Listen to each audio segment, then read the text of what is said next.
Hello friends, ಟೆಕ್ಸ್ಟಾರ್ ಇನ್ ಕನ್ನಡ ಚಾನಲ್ಗೆ ಸ್ವಾಗತ. ಇವತ್ತಿನಲ್ಲಿ RRB group D ಹುದ್ದೆಗಳನ್ನು ನೇಮಕಾತಿಗಳು ಸ್ಟಾರ್ಟ್ ಆಗಿರ್ತವೆ, ಅಂದರೆ ಅಪ್ಲಿಕೇಶನ್ ಸ್ಟಾರ್ಟ್ ಆಗಿರುತ್ತೆ.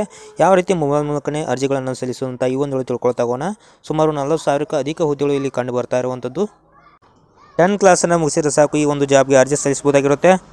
ಅದರಿಂದ ಪಿನ್ ಟು ಪಿನ್ ಯಾವುದೇ ಅಡೆತಡೆಗಳಿಲ್ಲದೆ ಮೊಬೈಲ್ ಮೂಲಕ ಯಾವ ರೀತಿ ಅರ್ಜಿಗಳನ್ನು ಸಲ್ಲಿಸುವಂತ ನಾನು ನಿಮಗೆ ತಿಳಿಸ್ಕೊಡ್ತಾ ಹೋಗ್ತೀನಿ. ಅದಕ್ಕಿಂತ ಮುಂಚೆ ಚಾನಲ್ಗೆ ಸಬ್ಸ್ಕ್ರೈಬ್ ಮಾಡ್ಕೊಳ್ಳಿ, ಬೆಲ್ ಕೂಡ ಕ್ಲಿಕ್ ಮಾಡ್ಕೊಳ್ಬೋದು.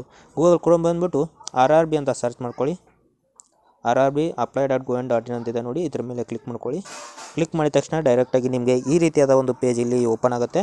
ಇವಾಗ ಇಲ್ಲಿ ಬಂದ್ಬಿಟ್ಟು ನೀವೇನಾದರೂ ಆಲ್ರೆಡಿ ಬೇರೆ ಒಂದು RRB ಹುದ್ದೆಗಳ ಅರ್ಜಿಗಳನ್ನು ಹಾಕಿದರೆ ಡೈರೆಕ್ಟ್ ಲಾಗಿನ್ ಆಗಬೇಕಾಗುತ್ತೆ. ಅಕಸ್ಮಾತ್ ನೀವು ಯಾವುದೋ ನಾನು ಅಪ್ಲಿಕೇಶನ್ ಹಾಕಿಲ್ಲ ಅಂದರೆ ಕ್ರಿಯೇಟ್ ಆನ್ ಅಕೌಂಟ್ ಅಂತಿದೆ ನೋಡಿ, ಇದರ ಮೇಲೆ ಕ್ಲಿಕ್ ಮಾಡ್ಕೊಳ್ಳಿ. ಓಕೆ ಕೊಟ್ಬಿಟ್ಟು ಇಲ್ಲಿ ನಿಮ್ಮ ನ್ಯಾಷನಾಲಿಟಿ ಸೆಲೆಕ್ಟ್ ಮಾಡ್ಕೊಳ್ಳಿ, ಅಂದರೆ ಇಂಡಿಯಾನ ಸೆಲೆಕ್ಟ್ ಮಾಡ್ಕೋಬೇಕಾಗಿರುತ್ತೆ. ಇಂಡಿಯಾ ಸೆಲೆಕ್ಟ್ ಮಾಡಿದಾದಮೇಲೆ ಫುಲ್ ನೇಮ್ ಹಾಕ್ಕೊಳ್ಳಿ. ಅದೇ ನಿಮ್ಮ ಫುಲ್ ನೇಮ್ನ ಮತ್ತೆ ರೀಟೈಪ್ ಮಾಡ್ಕೊಳ್ಳಿ. ನೀವು ನೇಮ್ನ ಚೇಂಜ್ ಮಾಡೋಕ್ಕೆ ಬಯಸ್ತೀರಾ ಅಂತ ಕೇಳ್ತಿದ್ದಾರೆ, ನೋ ಅಂತ ಕೊಡಿ. ಅದಂತರ ಡೇಟ್ ಆಫ್ ಬರ್ತ್ ಹಾಕೊಳ್ಳಿ, ರೀಟೈಪ್ ಮಾಡ್ಕೊಳ್ಳಿ. ಜೆಂಡರನ್ನು ಸೆಲೆಕ್ಟ್ ಮಾಡ್ಕೊಳ್ಳಿ, ಮತ್ತು ಜೆಂಡರ್ನ ಸೆಲೆಕ್ಟ್ ಮಾಡ್ಕೊಳ್ಳಿ. ಫಾದರ್ ನೇಮ್ನ ಹಾಕೊಳ್ಳಿ, ಮತ್ತು ಫಾದರ್ ನೇಮ್ನ ರೀಟೈಪ್ ಮಾಡ್ಕೊಳ್ಳಿ, ಅಂದರೆ ಕನ್ಫರ್ಮೇಷನ್ ಕೊಡಬೇಕು. ಮದರ್ ನೇಮ್ನ ಹಾಕೊಳ್ಳಿ, ಮತ್ತು ಮದರ್ ನೇಮ್ನ ರೀಟೈಪ್ ಮಾಡ್ಕೋಬೇಕು. ಅದಾನಂತರ ಇಮೇಲ್ ಅಡ್ರೆಸ್ ಹಾಕಿ ಮತ್ತು ಮೊಬೈಲ್ ನಂಬರ್ ಹಾಕಿ.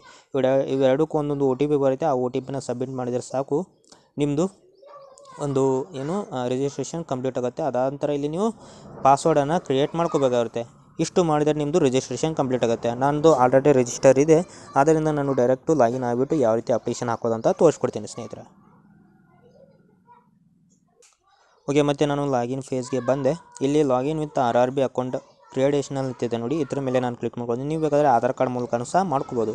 ನಾನು ಕೆಳಗಿನ ಮೇಲೆ ಕ್ಲಿಕ್ ಮಾಡ್ಕೊಂಡ್ಬಿಟ್ಟು ಇವಾಗ ಮೊಬೈಲ್ ನಂಬರ್ ಮತ್ತು ನಂದು ಪಾಸ್ವರ್ಡ್ ಏನು ಇಟ್ಟಿದ್ದೆ ನಾನು ಅದನ್ನ ಹಾಕೊಂಡ್ಬಿಟ್ಟು ಇಲ್ಲಿ I am not a robot ಕೊಡ್ಬಿಟ್ಟು ಲಾಗಿನ್ ಮೇಲೆ ಕ್ಲಿಕ್ ಮಾಡ್ತೀನಿ. ಇವಾಗ ಹಾಕೊಂಡ್ಬಿಟ್ಟು ಮುಂದೆ ಸಿಗ್ತೀನಿ ಸ್ನೇಹಿತರೆ. ಇವಾಗ ಜಸ್ಟ್ ಲಾಗಿನ್ ಮೇಲೆ ಕ್ಲಿಕ್ ಮಾಡ್ಕೊಳ್ತೀನಿ. ಲಾಗಿನ ತಕ್ಷಣ ನಮಗೆ ಸೆಂಡ್ OTP ಟು ಇಮೇಲ್ ಅಥವಾ send OTP to phone number ಇರುತ್ತೆ. ನಾನು ಸೆಂಡ್ OTP ಟು ಮೊಬೈಲ್ ನಂಬರನ್ನೇ ಕೊಡ್ತೀನಿ. ಮೊಬೈಲ್ ನಂಬರ್ಗೆ OTP ಬರುತ್ತೆ, ಅದನ್ನ ಹಾಕೊಂಡ್ಬಿಟ್ಟು ಲಾಗಿನ್ ಮೇಲೆ ಕ್ಲಿಕ್ ಮಾಡ್ಕೊಳ್ತೀನಿ ನಾನು.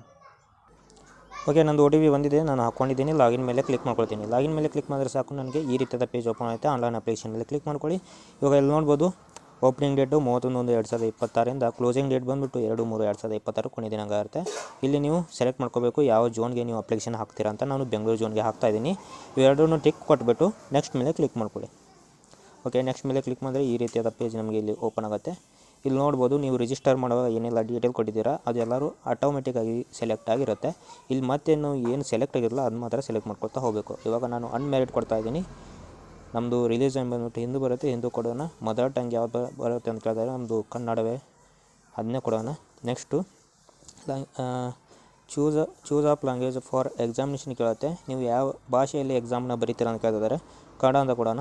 ಅದಂದ್ರೆ ಐಡೆಂಟಿಫಿಕೇಷನ್ ಮಾರ್ಕ್ ಕೊಡಬೇಕು. ನಿಮ್ಮ ಹತ್ರ ಏನಾದರೂ ಮುಖದ ಮೇಲೆ ಅಥವಾ ಎಲ್ಲಾದರೂ ಒಂದು ಗಾಯದ ಕಲೆಗಳಿದ್ದರೆ ಅದನ್ನ ಇಲ್ಲಿ ಐಡೆಂಟಿಫಿಕೇಷನ್ ಮಾರ್ಕ್ಸ್ ಅಂತ ಕೊಡ್ಬೋದು. ನಿಮ್ಮ ಹತ್ರ ಏನೂ ಇಲ್ಲ ಅಂದರೆ ನೋ ಮಾರ್ಕ್ ಅಂತ ಕೊಡ್ಬೋದು. ನಾನು ಒಂದು ಕೊಡ್ತೀನಿ, ಇಲ್ಲ ನೋ ಮಾರ್ಕ್ ಅಂತ ಕೊಡ್ತೀನಿ.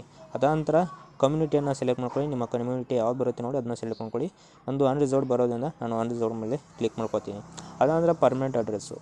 ಇವಾಗ ಪರ್ಮನೆಂಟ್ ಅಡ್ರೆಸ್ ನೋಡಿ, ನಿಮ್ಮ ಒಂದು ಆಧಾರ್ ಕಾರ್ಡ್ ಹಿಂಭಾಗದಲ್ಲಿ ಯಾವ ರೀತಿ ಇರುತ್ತೆ ಆ ರೀತಿ ಕೊಟ್ಕೊಳ್ಳಿ. ಇಲ್ಲಿ ನಾನು ಸ್ಟೇಟನ್ನು ಸೆಲೆಕ್ಟ್ ಮಾಡ್ಕೊತಿದ್ದೀನಿ, ಕರ್ನಾಟಕ ಅಂತೇಳಿ. ಡಿಸ್ಟಿಕ್ ಬಂದುಬಿಟ್ಟು ನಮ್ಮದು ಬೆಳಗಾವಿ ಇರೋದ್ರಿಂದ ನಾನು ಬೆಳಗಾವಿ ಸೆಲೆಕ್ಟ್ ಮಾಡ್ಕೊತೀನಿ. ಅದೇ ರೀತಿ ನೀವು ಇಲ್ಲಿ ಪ್ರೆಸೆಂಟ್ ಅಡ್ರೆಸ್ಸು, ಪರ್ಮನೆಂಟ್ ಅಡ್ರೆಸ್ಸು ಇಲ್ಲಿ ಟಿಕ್ ಕೊಟ್ಬಿಟ್ರೆ ಇದೇ ನಿಮ್ಮದು ಪರ್ಮನೆಂಟ್ ಅಡ್ರೆಸ್ ಮತ್ತು ಪ್ರೆಸೆಂಟ್ ಅಡ್ರೆಸ್ ಎರಡನ್ನೂ ತೊಗೊಳತ್ತೆ ಸ್ನೇಹಿತರೆ. ಫಸ್ಟು ನಾನು ಎಲ್ಲನೂ ಡೀಟೇಲಾಗಿ ಫಿಲ್ ಮಾಡಿಬಿಟ್ಟು ಅದಾನಂತರ ಸೇವ್ ಕೊಟ್ಟು ನೆಕ್ಸ್ಟ್ ಕೊಡ್ತೀನಿ ಸ್ನೇಹಿತರೆ. ಓಕೆ, ಇವಾಗ ನಾನು ಎಲ್ಲನೂ ಫಿಲ್ ಮಾಡಿದ್ದೀನಿ. ಸೇವ್ ಮೇಲೆ ಕ್ಲಿಕ್ ಮಾಡ್ಕೊಳ್ತೀನಿ. ಸೇವ್ ಮೇಲೆ ಕ್ಲಿಕ್ ಮಾಡಿದ್ರೆ ನನಗೆ ಇವಾಗ ಸೇವ್ ಆಗುತ್ತೆ. ನೆಕ್ಸ್ಟ್ ಮೇಲೆ ಕ್ಲಿಕ್ ಮಾಡ್ಕೊಳ್ಳೋಣ. ಓಕೆ, ನೆಕ್ಸ್ಟ್ ಮೇಲೆ ಕ್ಲಿಕ್ ಮಾಡಿದ್ರೆ ನನಗೆ ಈ ರೀತಿಯಾದ ಪೇಜ್ ಇಲ್ಲಿ ಓಪನ್ ಆಗುತ್ತೆ.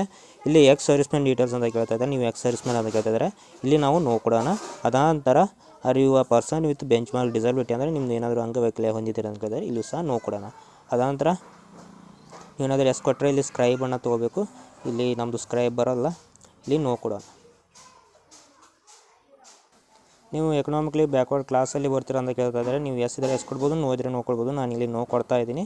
Next are you an employee of Indian Railways ಅಂತ ಕೇಳ್ತಾ ಇದ್ದಾರೆ, ಇಲ್ಲೂ ಸಹ ನೋ ಕೊಡೋಣ. Name of the current department organisation ಅಂತ ಕೇಳ್ತಾ ಇದೆ, ಇಲ್ಲಿ ನಾಟ್ ಅಪ್ಲಿಕೇಬಲ್ ಅಂತ ಕೊಡೋಣ. ಇಲ್ಲಿ ಏನಾದರೂ ನೀವು ಎಸ್ ಕೊಟ್ಟಿದ್ದರೆ ಇಲ್ಲಿ ಕೊಡಬೇಕಾಗಿರುತ್ತೆ. ಇಲ್ಲಿ ನಾವು ನಾಟ್ ಅಪ್ಲಿಕೇಬಲ್ ಅಂತ ಇಲ್ಲಿ ಕೊಡ್ತಾ ಹೋಗೋಣ. ನೀವು NCVT ಕೋರ್ಸನ್ನು ಮುಗಿಸಿದ್ದೀರಾ ಅಥವಾ ರೈಲ್ವೆ ಇಲಾಖೆಯಲ್ಲಿ ಅದರ ಮೂಲಕ ಕೆಲಸ ಮಾಡಿದ್ದೀರಾ ಅಂತ ಕೇಳಿದರೆ ಇಲ್ಲಿ ಸಹ ನಾವು ಕೊಡೋಣ. ಇದಾದ ನಂತರ ಬ್ಯಾಂಕ್ ಡೀಟೇಲ್ಸನ್ನು ಕೊಡಬೇಕು. ಇಲ್ಲಿ bank details for refund of fee. ಇವಾಗ ನೋಡಿ ಅನ್ರಿಸರ್ವ್ಡು OBC ಕ್ಯಾಂಡಿಡೇಟ್ ಏನಿರ್ತೀರ ನಿಮಗೆ 500 ರೂಪಾಯಿ ಅಪ್ಲಿಕೇಶನ್ ಫೀ ಇರುತ್ತೆ. ಅಲ್ಲಿ ನಿಮಗೆ ನೀವೇನಾದರೂ ಎಕ್ಸಾಮ್ ಅಪೇರ್ ಆದರೆ ನಿಮಗೆ 400 ರೂಪಾಯಿ ವಾಪಸ್ ಬರುತ್ತೆ. 400 ರೂಪಾಯಿ ವಾಪಸ್ ಬರಬೇಕಂದ್ರೆ ಇಲ್ಲಿ ನಿಮ್ಮ ಒಂದು ಬ್ಯಾಂಕ್ ಅಕೌಂಟ್ ಡೀಟೇಲ್ಸನ್ನ ಕೊಡಬೇಕಾಗುತ್ತೆ. ಬ್ಯಾಂಕ್ ಅಕೌಂಟ್ ಡೀಟೇಲ್ಸ್ನ ಕೊಟ್ಬಿಟ್ಟು ಸೇವ್ ಕೊಡಬೇಕಾಗುತ್ತೆ. ಇಲ್ಲಿ ಏನೇನಿದೆ ನೋಡೋಣ.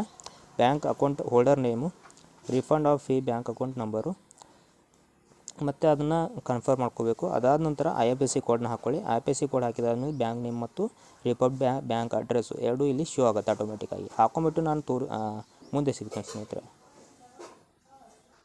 ಓಕೆ ಸ್ನೇಹಿತರೆ, ನಾನು ಹಾಕ್ಕೊಂಡಿದ್ದಾಯಿತು. ಸೇವ್ ಮೇಲೆ ಕ್ಲಿಕ್ ಮಾಡ್ತೀನಿ. ಇವಾಗ ಸೇವ್ ಆಗಿದೆ. ನೆಕ್ಸ್ಟ್ ಮೇಲೆ ಕ್ಲಿಕ್ ಮಾಡ್ಕೊತೀನಿ. ನೆಕ್ಸ್ಟ್ ಮೇಲೆ ಕ್ಲಿಕ್ ಮಾಡಿದ್ರೆ ನನಗೆ ಡೈರೆಕ್ಟಾಗಿ ಈ ರೀತಿಯಾದ ಪೇಜ್ ಓಪನ್ ಆಗುತ್ತೆ. ಇವಾಗ ಇಲ್ಲಿ ನೀವು ಎಜುಕೇಷನ್ ಕ್ವಾಲಿಫಿಕೇಷನ್ ಡೀಟೇಲ್ಸನ್ನು ಕೊಡಬೇಕಾಗುತ್ತೆ. ನೋಡಿ, ಈ ಒಂದು ಹುದ್ದೆಗೆ SSLC ಮ್ಯಾಂಡೇಟ್ ಇರೋದ್ರಿಂದ SSLC ಇವಾಗ ಅದು ಆಲ್ಮೋಸ್ಟ್ ತೊಗೊಂಡಿದೆ.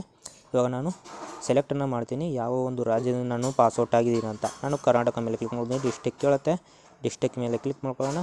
ಅದಾನಂತರ ಬೋರ್ಡು ಕರ್ನಾಟಕ ಎಕ್ಸಾಮಿನೇಷನ್ ಅಂತ ಏನು ಬರುತ್ತೆ, ನಮ್ಮ ಒಂದು SSLC ಮಾರ್ಕ್ಸ್ ಕಾರ್ಡಲ್ಲಿ ಇರುತ್ತೆ, ಅದನ್ನ ಹಾಕ್ಕೊಳ್ಳಿ. ಅದಾನಂತರ ಡೇಟ್ ಆಫ್ ಪಾಸಿಂಗು ಮತ್ತು ರೂಲ್ ನಂಬರ್ ಅಂದರೆ ಹಾಲ್ ಟಿಕೆಟ್ ನಂಬರ್ ಅಂತ ಏನು ಕರಿತೀವತ್ತ, ಮತ್ತು ರೂಲ್ ನಂಬರ್ ಇರುತ್ತೆ, ಅದನ್ನ ಹಾಕ್ಕೊಳ್ಳಿ. ಅದಾನಂತರ ಸರ್ಟಿಫಿಕೇಷನ್ ಸೀರಿಯಲ್ ನಂಬರು ಅಲ್ಲಿ ಮೇಲ್ಗಡೆ ಇರುತ್ತೆ ನೋಡಿ. ನಿಮ್ಮ ಒಂದು ಮಾರ್ಕ್ಶೀಟಲ್ಲಿ ಮೇಲ್ಗಡೆ ಸೀರಿಯಲ್ ನಂಬರ್ ಅಂತ ಇರುತ್ತೆ, ಅಂದರೆ ಒಂದು ಲೆಫ್ಟ್ ಸೈಡಲ್ಲಿ ಇರುತ್ತೆ. ಅದನ್ನ ನೀವು ಇಲ್ಲಿ ಹಾಕೋಬೇಕಾಗುತ್ತೆ. ಹಾಕೊಂಡ್ಬಿಟ್ಟು ಯಾಡ್ ಕೊಟ್ಟರೆ ಇಲ್ಲಿ ಯಾಡ್ ಆಗುತ್ತೆ. ಮತ್ತು ನಿಮ್ದು ಏನಾದರೂ ಹೈಯೆಸ್ಟ್ ಎಜುಕೇಷನ್ ಇದ್ದರೆ ಇಲ್ಲಿ ನೀವು ಇನ್ಕ್ಲೂಡ್ ಮಾಡ್ಕೋಬೋದು. ನಾನು ಏನು ಅದನ್ನ ಎಲ್ಲನೂ ಹಾಕೊಳ್ತಾ ಹೋಗಲ್ಲ. ನಾನು ಬರೀ ಇವಾಗ SSLC ಮ್ಯಾಂಡೇಟ್ ಇರೋದ್ರಿಂದ SSLC ಮಾತ್ರನೇ ಹಾಕ್ತೀನಿ. ಇವಾಗ ಹಾಕೊಂಡ್ಬಿಟ್ಟು ಮುಂದೆ ಸಿಗ್ತೀನಿ ಸ್ನೇಹಿತರೆ. ಇವಾಗ ನಾನು ಹಾಕ್ಕೊಂಡಿದ್ದೀನಿ. ಯಾಡ್ ಮೇಲೆ ಕ್ಲಿಕ್ ಮಾಡ್ಕೊಳ್ತೀನಿ. ಯಾಡ್ ಮೇಲೆ ಕ್ಲಿಕ್ ಮಾಡಿದ್ರೆ ನಿಮಗಿಲ್ಲಿ ಬಂದು ಯಾಡ್ ಆಗುತ್ತೆ ಅದು. ಮತ್ತು ನೀವು ಹೊಸದಾಗಿ ಏನಾದರೂ ಕ್ವಾಲಿಫಿಕೇಷನ್ಗಳನ್ನ ಆ್ಯಡ್ ಮಾಡ್ತೀರಾ ಅಂದರೆ ಇಲ್ಲಿ ಕ್ವಾಲಿಫಿಕೇಷನ್ ಮೇಲೆ ಕ್ಲಿಕ್ ಮಾಡ್ಕೊಂಬಿಟ್ಟು ಯಾವ್ದು ಆ್ಯಡ್ ಮಾಡ್ತೀರಾ ಅದನ್ನ ಇಲ್ಲಿ ಆ್ಯಡ್ ಮಾಡ್ಕೊಬೋದು. ನನಗೆ ಸಾಕು ಇವಾಗ SSLC ಮ್ಯಾಗ್ನೆಟ್ ಇರೋದ್ರಿಂದ ನಾನು SSLC ಮಾತ್ರನೇ ತೊಗೊಳ್ತಾ ಇದ್ದೀನಿ. ನೆಕ್ಸ್ಟ್ ಮೇಲೆ ಕ್ಲಿಕ್ ಮಾಡ್ಕೊಳ್ತೀನಿ. ನೆಕ್ಸ್ಟ್ ಮೇಲೆ ಕ್ಲಿಕ್ ಮಾಡಿದ್ರೆ ನೀವು ಇವಾಗ ಪಾಸ್ಪೋರ್ಟ್ ಸೈಜ್ ಫೋಟೋ ಮತ್ತು ಒಂದು ಸೈಯನ್ನು ಅಪ್ಲೋಡ್ ಮಾಡ್ಕೋಬೇಕಾಗುತ್ತೆ. ಇಲ್ಲಿ ನೀವು ಲೈವ್ ಕ್ಯಾಪ್ಚರನ್ನು ಮಾಡಬೇಕಾಗುತ್ತೆ ಸ್ನೇಹಿತರೆ. ಅಂದರೆ ಕ್ಯಾಪ್ಚರ್ ನೀವು ಲೈವ್ ಒಂದು ಫೋಟೋನ ಕ್ಯಾಪ್ಚರ್ ಮಾಡ್ಕೊಂಬಿಟ್ಟು ಇಲ್ಲಿ ಅಪ್ಲೋಡ್ ಮಾಡ್ಕೋಬೇಕು. ನೆಕ್ಸ್ಟು ನಿಮ್ಮ ಸೈವನ್ನು ಇಲ್ಲಿ ಅಪ್ಲೈ ಮಾಡ್ಕೋಬೇಕು. ಸೈ ಬಂದ್ಬಿಟ್ಟು ಮ್ಯಾಕ್ಸಿಮಮ್ ಶುಡ್ ಬಿ 49 KB ಅಂತ ಹೇಳಿದ್ದಾರೆ. ಮಿನಿಮಮ್ಮು 30 KB, ಮಿನಿಮಮ್ 30 KB ಇರಬೇಕು. ಮ್ಯಾಕ್ಸಿಮಮ್ಮು 49 KB ಒಳಗಡೆ ಇರಬೇಕು ನಿಮ್ಮ ಸೈ ಬಂದ್ಬಿಟ್ಟು. ಓಕೆ, ಸೈಯನ್ನು ಯಾವ ರೀತಿ KB ರಿಸರ್ಚ್ಗಳನ್ನು ಮಾಡ್ಕೊಳ್ಳೋದಂತ ನಾನು ಆಲ್ರೆಡಿ ಬೇಕಾದಷ್ಟು ವೀಡಿಯೋಸ್ ಮಾಡಿದ್ದೀನಿ. ಡಿಸ್ಕ್ರಿಪ್ಷನಲ್ಲಿ ಒಂದು ಲಿಂಕ್ ಕೊಟ್ಟಿರ್ತೀನಿ. ಅಲ್ಲ, ಈ ಒಂದು ವಿಡಿಯೋ ನೋಡಿಬಿಟ್ಟು ಆ ವಿಡಿಯೋ ನೋಡಿ ನಿಮಗೆ ಗೊತ್ತಾಗುತ್ತೆ ಯಾವ ರೀತಿ ಸೈಯನ್ನು ಒಂದು KBಗಳನ್ನು ರಿಸರ್ಚ್ ಮಾಡ್ಕೋಬೇಕಂತ. ಇವಾಗ ನಾನು ಫೋಟೋ ಮತ್ತು ಸೈಯನ್ನು ಕ್ಯಾಪ್ಚರ್ ಅಂದರೆ ಫೋಟೋನ ಫಸ್ಟು ಕ್ಯಾಪ್ಚರ್ ಮಾಡ್ಕೊಳ್ತೀನಿ, ಆಮೇಲೆ ಸೈ ಅಪ್ಲೋಡ್ ಮಾಡ್ಕೊಬಿಟ್ಟು ಮುಂದೆ ಸಿಗ್ತೀನಿ ಸ್ನೇಹಿತರೆ. ಓಕೆ, ನನ್ನ ಒಂದು ಲೈವ್ ಫೋಟೋ ಮತ್ತು ಸೈನ ಎರಡನ್ನೂ ಅಪ್ಲೋಡ್ ಮಾಡ್ಕೊಂಡಿದ್ದೀನಿ. ಇವಾಗ ಸೇವ್ ಮೇಲೆ ಕ್ಲಿಕ್ ಮಾಡ್ಕೊತೀನಿ. ಓಕೆ ಸ್ನೇಹಿತರೆ, ನಾವೆಲ್ಲ ಒಂದು ಫೋಟೋ ಮತ್ತು ಸಿಗ್ನೇಚರ್ನ ಅಪ್ಲೋಡ್ ಮಾಡಿದಾದಮೇಲೆ ನಮಗೆ ಇಲ್ಲಿ ಪೋಸ್ಟನ್ನು ಯಾವ ಪೋಸ್ಟ್ಗೆ ನೀವು ಅಪ್ಲೈ ಮಾಡೋಕ್ಕೆ ಬಯಸ್ತೀರ, ಅಂದರೆ ಯಾವುದಕ್ಕೆ ಪ್ರಿಫರೆನ್ಸ್ನ ಕೊಡೋಕ್ಕೆ ಬಯಸ್ತೀರ ಅಂತ ಕೇಳ್ತಾ ಇದ್ದಾರೆ. ಒಂದೊಂದಾಗಿ ನೀವು ಇಲ್ಲಿ ಏನು ಲೆಫ್ಟಲ್ಲಿದೆ ಅದನ್ನ ರೈಟ್ ಸೈಡಲ್ಲಿ ಮಾಡ್ಕೊಂಡು ಬರಬೇಕು. ಇವಾಗ ತೋರಿಸ್ತೀನಿ ಅದು ಯಾವ ರೀತಿ ಅಂತ. ಓಕೆ, ನೋಡ್ಬೋದು ನಾನು ಇವಾಗ ಪ್ರಿಫರೆನ್ಸ್ನ ಕೊಟ್ಟಿದ್ದೀನಿ. ಪ್ಲಸ್ ಐಕಾನ್ ಮೇಲೆ ಕ್ಲಿಕ್ ಮಾಡೋ ಮೂಲಕ ನಾನು ಪ್ರಿಫರೆನ್ಸನ್ನು ಕೊಡ್ತಾ ಹೋಗಿದ್ದೀನಿ. ಇಲ್ಲಿ ಈ ರೀತಿಯಾಗಿ ನನ್ನದು ಬಂದಿದೆ. ಓಕೆ ಸ್ನೇಹಿತರೆ, ಅದೆಲ್ಲ ಆದಮೇಲೆ ಇಲ್ಲಿ ಎಲ್ಲ ಒಂದು ಅಗ್ರಿ ಕೊಟ್ಬಿಟ್ಟು ಮತ್ತು ನಿಮ್ಮ ಪ್ಲೇಸ್ನ ಹಾಕಿಬಿಟ್ಟು ಸೇವ್ ಮೇಲೆ ಕ್ಲಿಕ್ ಮಾಡ್ಕೊಳ್ಳಿ. ಸೇವ್ ಮೇಲೆ ಕ್ಲಿಕ್ ಮಾಡಿದಾದ್ಮೇಲೆ ಪ್ರೀ ಅಪ್ಲಿಕೇಶನ್ ಅಂತ ಒಂದು ಆಪ್ಷನ್ಗಳನ್ನು ನೋಡಿ ಅದ್ರ ಮೇಲೆ ಕ್ಲಿಕ್ ಮಾಡ್ಕೊಳ್ಳಿ. ಅದ್ರ ಮೇಲೆ ಕ್ಲಿಕ್ ಮಾಡಿದ ತಕ್ಷಣ ನಿಮಗೆ ಈ ರೀತಿಯಾಗಿ ಒಂದು ಪೇಜ್ ಓಪನ್ ಆಗುತ್ತೆ. ಇಲ್ಲಿ ಎಲ್ಲ ಕರೆಕ್ಟ್ ಆಗಿದೆ ಅಂತ ನೋಡ್ಕೊಳ್ಳಿ. ಎಡಿಟ್ ಮಾಡ್ಕೋದಿದ್ರೆ ಇಲ್ಲಿ ಬೇಕಾದರೆ ನೀವು ಎಡಿಟ್ ಮಾಡ್ಕೋಬೋದು. ಅದಾದಮೇಲೆ ಸಬ್ಮಿಟ್ ಕೊಡಿ. ಸಬ್ಮಿಟ್ ಆದಮೇಲೆ ನಿಮಗೆ ಪೇಮೆಂಟ್ ಆಪ್ಷನ್ ಹೋಗುತ್ತೆ. ಪೇಮೆಂಟ್ ಆಪ್ಷನ್ ಹೋದ್ಮೇಲೆ ನೀವೇನಾದರೂ ಅನ್ರಿಸರ್ವ್ಡ್ OBC ಆಗಿದ್ದರೆ ನೀವು 500 ರೂಪಾಯಿ ಪೇ ಮಾಡಬೇಕು. SC ಆಗಿದ್ದರೆ 250 ರೂಪಾಯಿ ಪೇ ಮಾಡಬೇಕಾಗಿರುತ್ತೆ. ಮತ್ತು ನೀವೇನಾದರೂ ಎಕ್ಸಾಮ್ಗೆ ಅಪೇರ್ ಆದರೆ ನಿಮಗೆ 400 ರೂಪಾಯಿ ವಾಪಸ್ ಬರುತ್ತೆ ಸ್ನೇಹಿತರೆ.